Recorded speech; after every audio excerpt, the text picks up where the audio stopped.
Microsoft Windows and surface కొత్త హెడ్గా IIT Madras పూర్వ విద్యార్థి పవన్ దావులూరి నియమితులయ్యారు.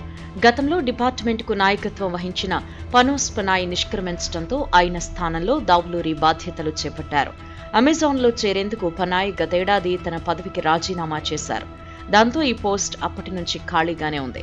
దీంతో ఇప్పుడు మైక్రోసాఫ్ట్ సంస్థ ఈ పోస్టులో పవన్ ను నియమించింది. ఇక పవన్ దావులూరి 23 ఏళ్లకు పైగా మైక్రోసాఫ్ట్ లో పనిచేస్తున్నారు. యూనివర్సిటీ ఆఫ్ మేరీలాండ్లో 1999లో ఎంఎస్ పూర్తి చేసిన అనంతరం పవన్ మైక్రోసాఫ్ట్లో 2001లో రిలయబిలిటీ కాంపోనెంట్ మేనేజర్గా చేరారు.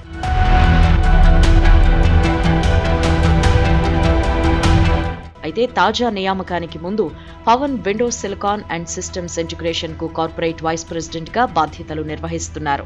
దాదాపు 3 ఏళ్లుగా ఆయన కంపెనీలో కార్పొరేట్ వైస్ ప్రెసిడెంట్ గా విధుల్లో కొనసాగుతున్నారు. ఇటీవలే మైక్రోసాఫ్ట్ లో డీప్ మైండ్ డిపార్ట్మెంట్ మాజీ సహ వ్యవస్థాపకుడు ముస్తఫా సులైమాన్ ను ఏ బ్రాంచ్ హెడ్ గా నియమించింది. ఆ తర్వాత పవన్ కు కీలక బాధ్యతలు దక్కాయి. ఇక గతంలో విండోస్, సర్ఫేస్ విభాగాలకు వేర్వేరుగా అధిపతులుండగా ఇప్పుడు పవన్ కి ఆ రెండిటి బాధ్యతలు దక్కడం గమనార్హం.